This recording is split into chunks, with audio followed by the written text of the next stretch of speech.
law that we're going to talk about today or go over is known as Gay-Lussac's law, okay? For those of you who asked why is he named Gay-Lussac, no, he wasn't gay. He was just a Frenchman, okay? The French have very interesting names.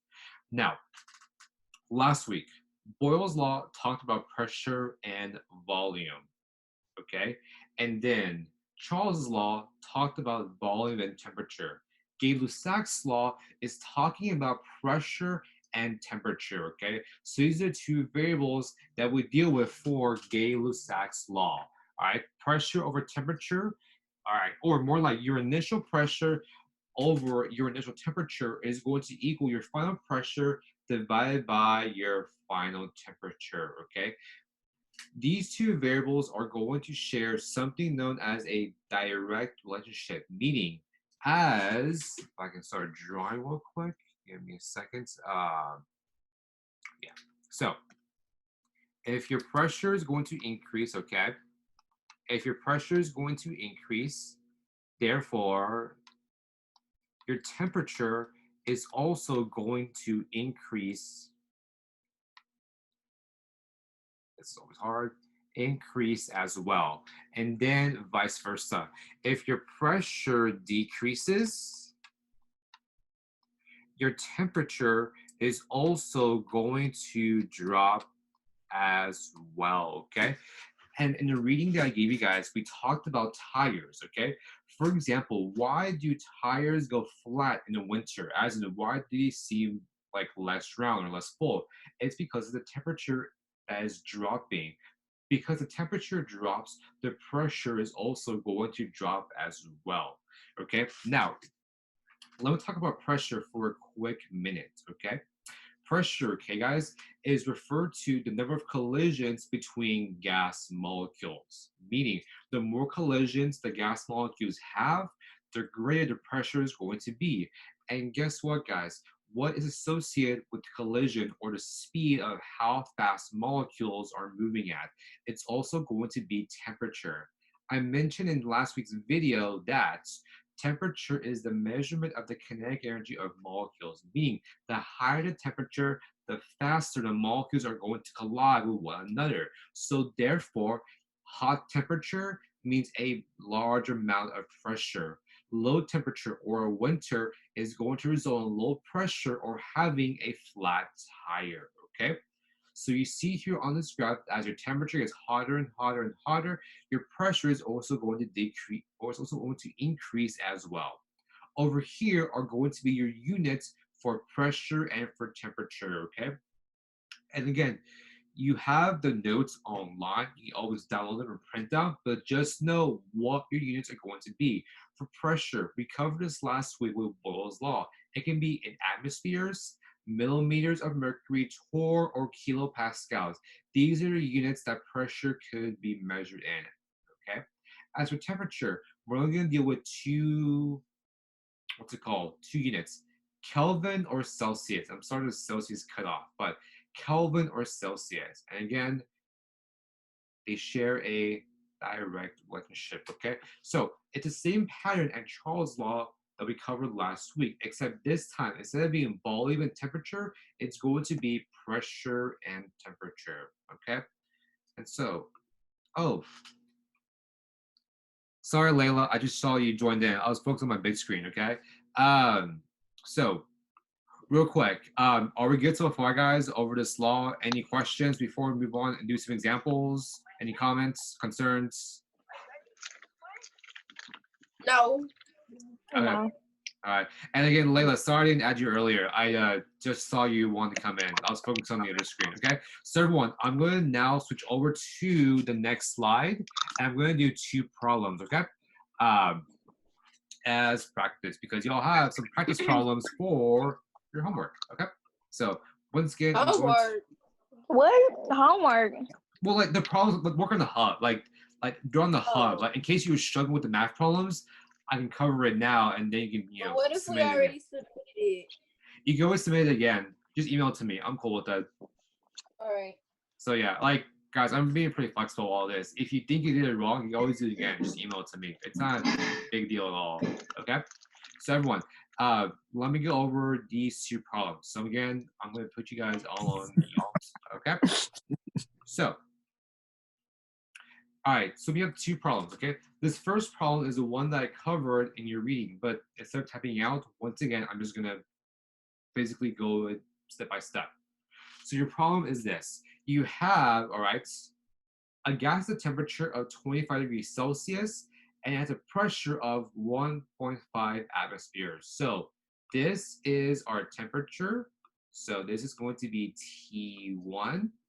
Over here, our pressure 1.5 atmospheres. This is also, or this is going to be P1. Okay. The question is asking, if the temperature is increased to 55 degrees Celsius, the question is asking, what is our new pressure? So our temperature changed. It went from 25 to 55. So that makes this T2. And over here, this new pressure is going to be our final pressure, which is P2. All right? So your formula is this right here.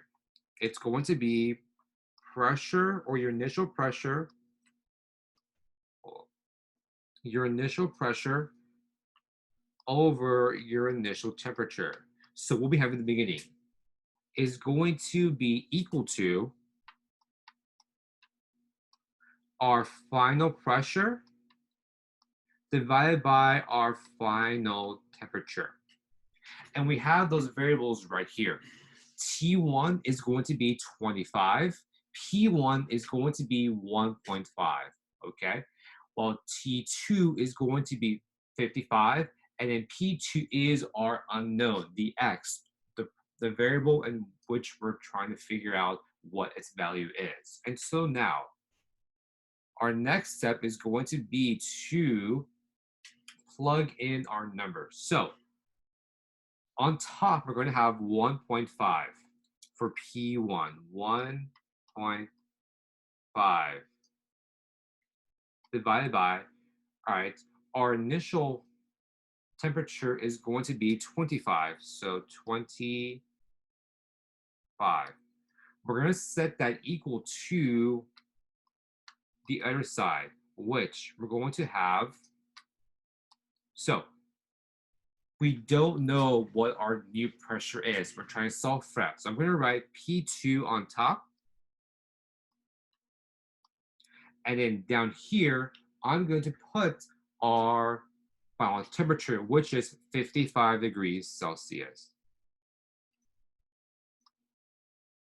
And so we're trying to figure out how to solve for P2, okay? And so this is what we're going to do. Actually, in fact, I did not give myself a lot of space to work. So real quick, this is what we're going to do. We're trying to have P2 by itself.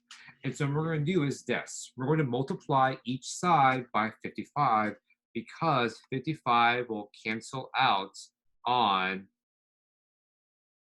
the other side, which is what we are trying to do once I locate my mouse. All right, so 55, we multiplied on both sides. We're going to have 1.5 over 25 times 55, okay, equals, on this side, we have what? P2. P2 over 55.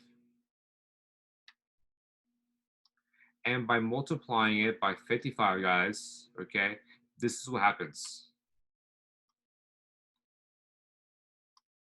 The 55s are going to cancel out. Let me draw that at a better angle. And so all we're left with is this. We're going to have P2 is equal to, we have 55 times 1.5 divided by 25. You simply do it in your calculator, and so you will get an answer of 3.3 as your answer. Okay, and so all we did was simply plug in our variables. All right, we canceled out the 55 on both sides, and our answer was 3. Oh gosh, ugly 3. 3.3, and our units are going to be in atmospheres. Okay, so ATM. Okay, and that's it. Okay, the math is very similar to the ones we did last week for Charles's law. Okay, hello Sebastian, I just saw you join in. Okay, so all right, any questions so far over this first problem? Anyone confused about the math that we did? No. Cool. So everyone, I'm gonna do the next problem then. Okay. So yeah, I'm gonna just keep moving on. Okay. So once again, I will just meet you guys, and then we'll keep going. All right. So we're gonna clear all of this, and then we'll move on to the next one. So now, example number 2 goes like this. The air inside a car tire has a pressure or the temperature of 15 degrees Celsius and a pressure of 32 kilopascals. The question is asking if our pressure is increased to 45 kilopascals, what is going to be our new temperature? So over here, the 15 degrees Celsius, all right, is going to be our temperature at the beginning. This is going to be our T1. Our pressure of 32 kilopascals is going to be our initial pressure, which is going to be P1. And now we've increased our pressure to 45 degrees or 45 kilopascals. So that's going to be P2. And the question is asking what's going to be our new temperature, okay? Emphasis on new. We're trying to figure out what is a change in temperature, okay? And so that's going to be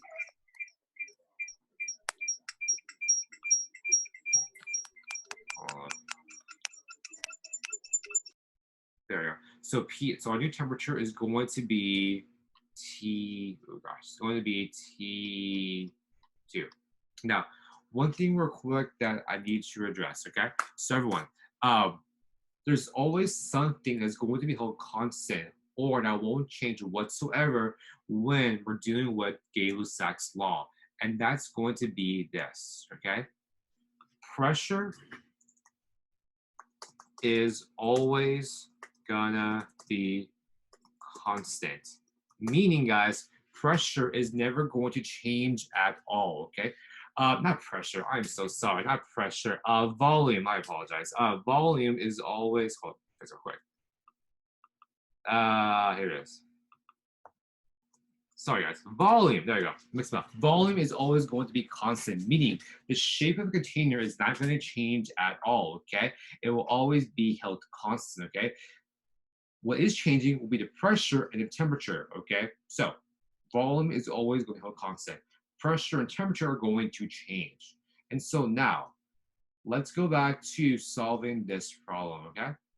And so your formula, again, okay, is going to be this. We have our initial pressure, oh gosh, sorry. All right, so it's going to be our initial pressure divided by our initial temperature is going to equal our new pressure, so which is P2, divided by our final temperature, which is T2, okay? And so now we're going to plug in all of our variables or our numbers and figure out what we have to do. And so we're going to have this. our initial pressure is 32 kilopascals. So over here, I'm going to write 32. On the bottom, our initial temperature is going to be 15.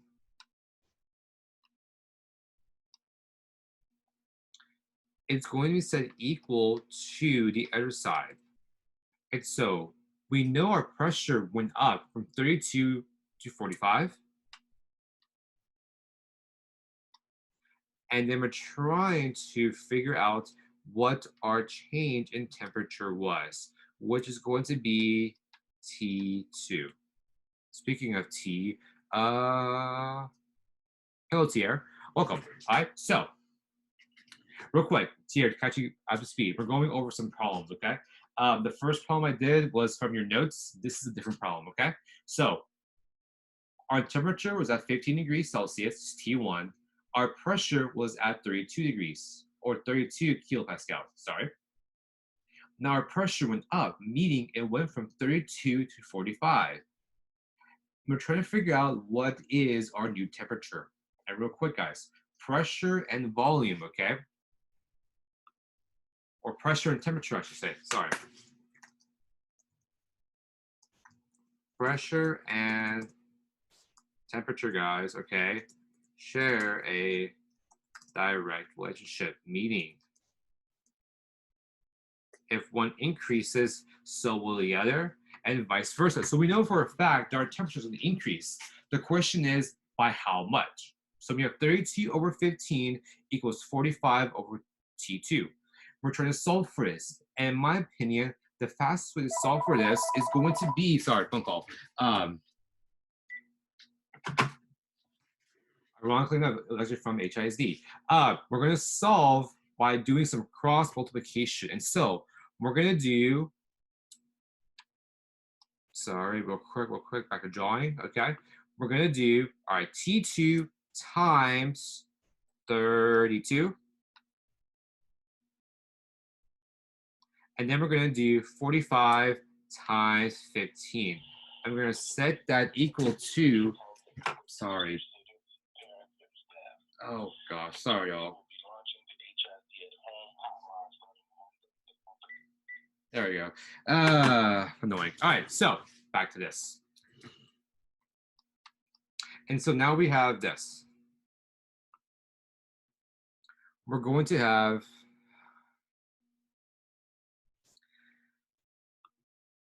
welcome, Christian Cardenas.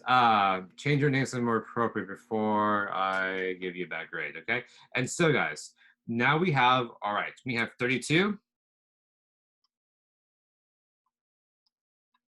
times T2 is going to be set equal to, we now have 15 times 45, okay? And so first thing we do is do 45 times 15, which is going to give you guys 675.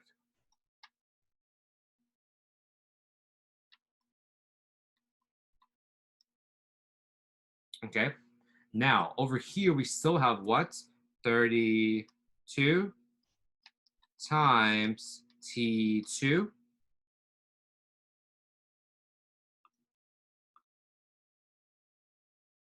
So, all right, and so now, all right, to solve for T2, what do? We divide each side by 32.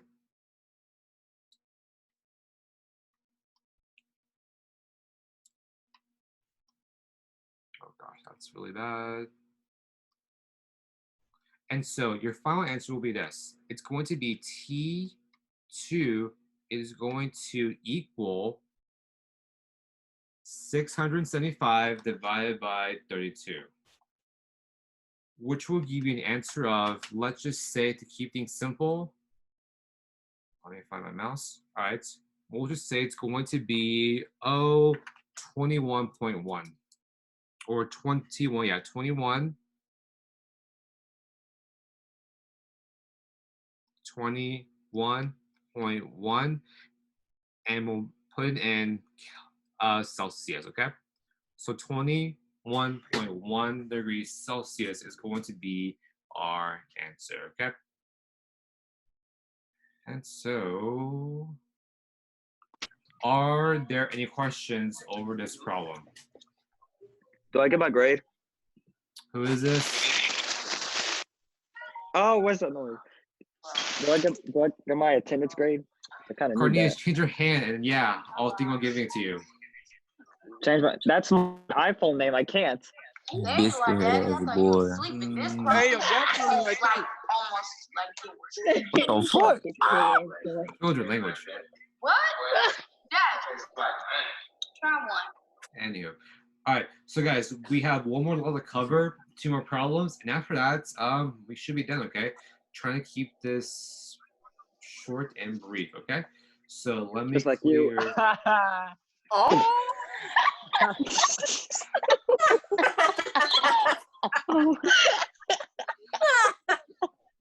Hey, Cardenas. Cardenas, What? I'll be doing your work, okay? Unfortunately, it's going on YouTube, so I gotta get this PG. All right, so moving on. All right, real quick, guys, this is important because the last law deals with the mole, okay? So we'll put you guys back on mute. All right, so everyone. You too. So everyone, the mole, just real quick, I want to talk about what the mole is. The mole is a quantity, okay? As in we use to count a certain number of things. So real quick, 1 dozen means 12. So 1 dozen donuts means 12 donuts. 1 dozen flowers means 12 flowers. The mole is a very large number, 6.02 times 10 to the power 24 number of atoms, molecules, etc. We use it to count things, okay? So a mole of carbon would be 6.02 times 10 to the power 24 atoms of carbon.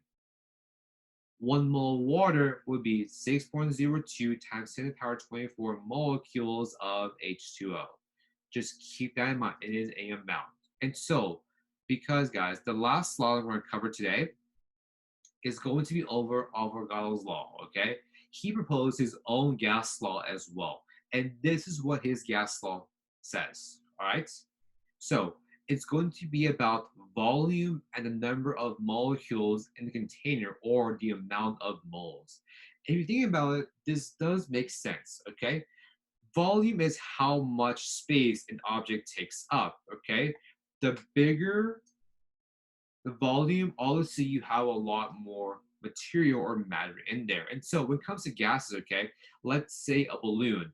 The more you inflate it, the bigger it gets, right? So therefore, in order to make that volume larger, you have to push in more air, meaning you're adding more molecules of air into balloons. So therefore, you're going to increase the number of moles of gas that you have in that container. And so once again, both of these variables, volume and the mole, okay, they're going to share what, guys? A direct relationship, meaning as volume increases, okay, guys, the number of molecules or the moles are also going to increase as well. And therefore, the opposite is also going to be true. If your balloon deflates, okay, you lose air because why? It's going to escape. So therefore, the number of moles will drop, okay? The easiest way to remember Avogadro's law is think of a balloon. The more air you blow into it, the bigger it gets. When air escapes, it's going to lose volume, okay? So real quick, oh, there's a typo on this. I really do apologize. I just caught this right now. Let me fix this on the PowerPoint. So everyone, I do apologize. So text, it should not be temperature over here. It actually should be, it should be volume, okay? And volume is going to be, it's going to equal V, and the units are simply going to be measured in liters or milliliters, okay? Sorry, I do apologize for that. I don't know why I didn't catch that typo earlier on, but Yeah, it's going to be in. Yeah, just ignore this. So anyway, yeah, not temperature. It's going to be in volume. Okay, so we're dealing with volume. We're dealing with number of moles. Okay, the units are going to be just moles or simply liters or milliliters of whatever it is we're dealing with. Okay, and so, y'all good so far? Oh my gosh, Lussac. All right, cool. Yeah. So, any questions before we do some math? Cardenas, your hand is raised. Huh? Hey, I Cardenas. just want my grade. Sounds good. There we go. I got a new couch. Good for you, son. All right, so meeting you all again. Why? All right, so moving on. Let me clear all of this real quick. So moving on. So this is the example that I pulled from your reading, okay? So a balloon has been filled to a volume of 1.9 liters with 0.092 moles of helium gas, all right? If the number of moles of helium in the balloon is increased to 0.113 moles while the temperature and pressure are held constant, the question is asking what is the new volume of the balloon? So real quick, I think I want to type out real quick. Everyone, so when it comes to these gas laws, whether it be Boyle's, Charles, Gay-Lussac, or Avogadro's, there's always going to be a variable that's going to be held constant, meaning it won't change at all. With the case of Avogadro's law, is going to be two variables: the temperature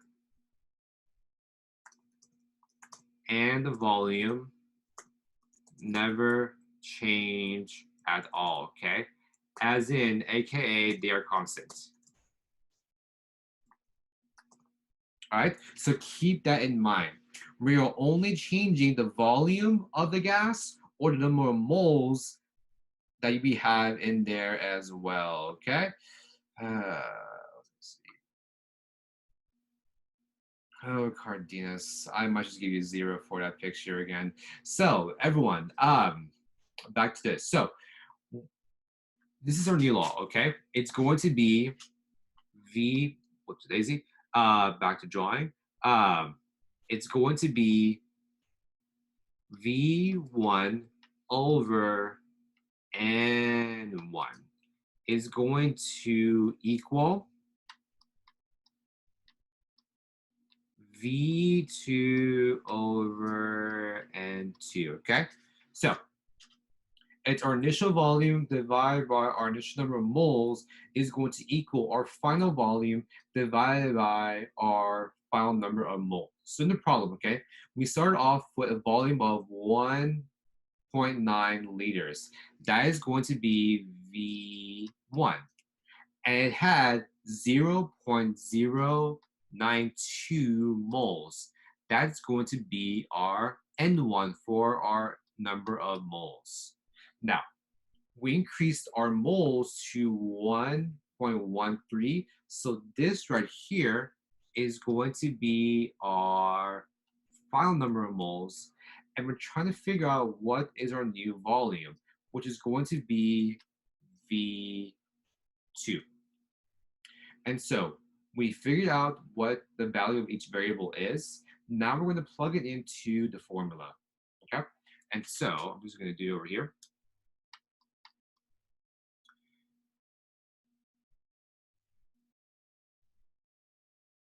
All right, so now we're going to have, okay, our initial volume is what? 1.9. So we're going to do 1.9 divided by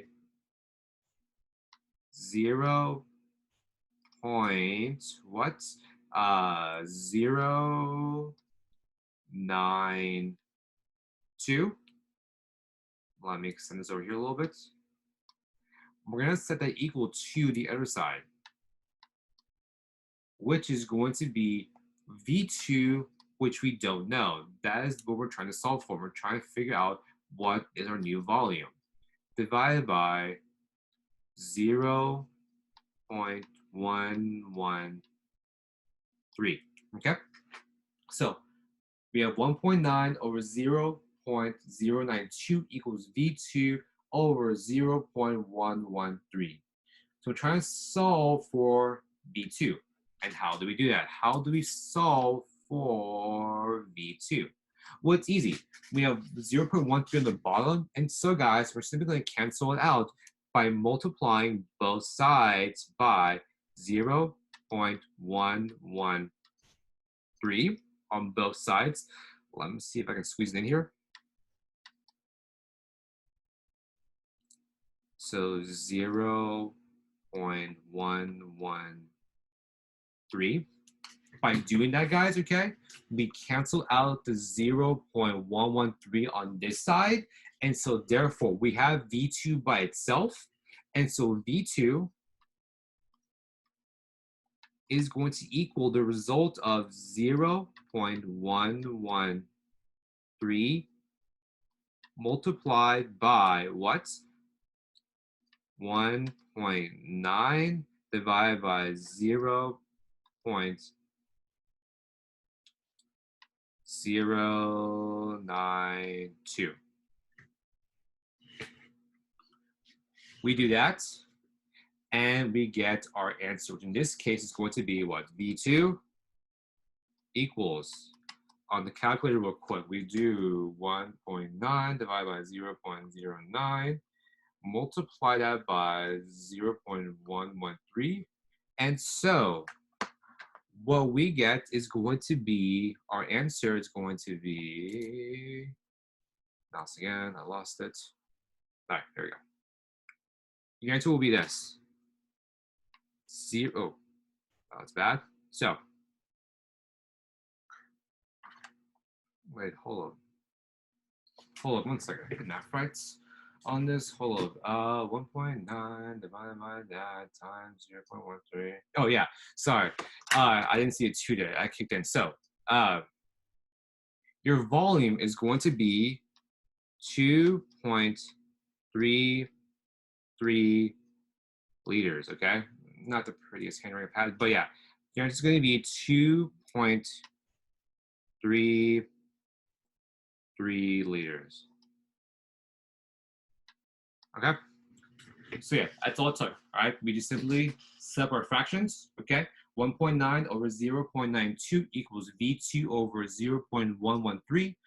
We cancel out the 0.113, and at the end, your answer was 2.33 liters, okay? I'm gonna unmute y'all. So, everyone, we good so far? Any questions, concerns, comments? There is nothing wrong with my picture, sir. What do you say, kid? I'm a very smart person. I would not post anything like that.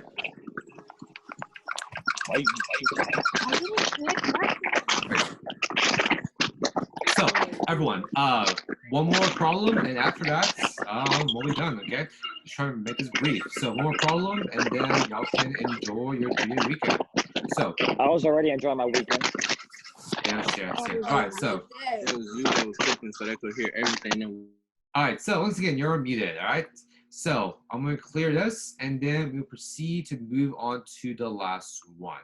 So the last problem reads like this. You have a cylinder that has been filled to a volume of 3.5 liters with 0.2 moles of oxygen gas.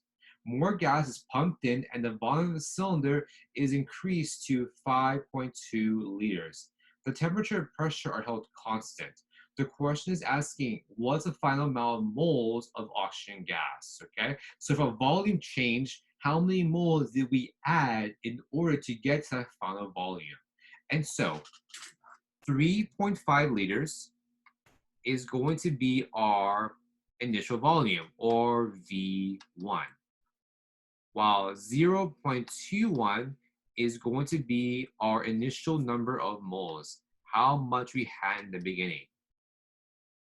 So our volume changed and increased to 5.2. That makes that V2. and we're trying to find the final amount here, which makes that our final number of moles. So once again, same formula that we used for the last one.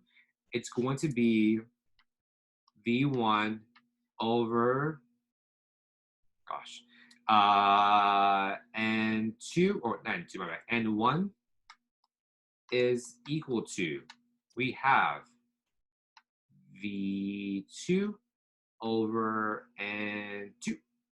And so we're going to plug in what numbers that we have.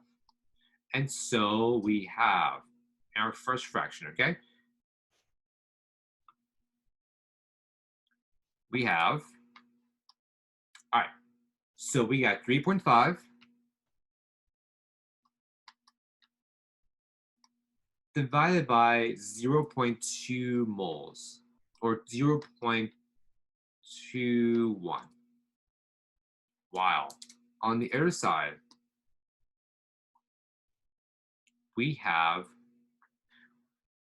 our new volume, which is 5.2, and it's going to be divided by our unknown number of moles, which is N2. Okay, so we're trying to solve for N2, which is right over here in this bottom corner. And so, in my opinion, the easiest way to do this is to do some cross multiplication, all right? So we're going to, cross multiply, all right? 3.5 times N2, and we're going to do 0.21 cross multiplied by 5.2. And so that's going to give us, on the one side, we're going to have, let's say, 3.5 times, or hold on, times N2 is going to equal, all right, 5.2 multiplied by, what is it? 0.21. So make this an X for multiplication. All right, and so we do 3.5 times M2 equals 5.2 times 0.21. We're trying to have M2 by itself, and so what we do is we divide each side by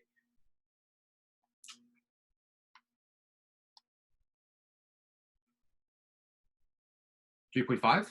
And so we have 3.5 divided by both sides.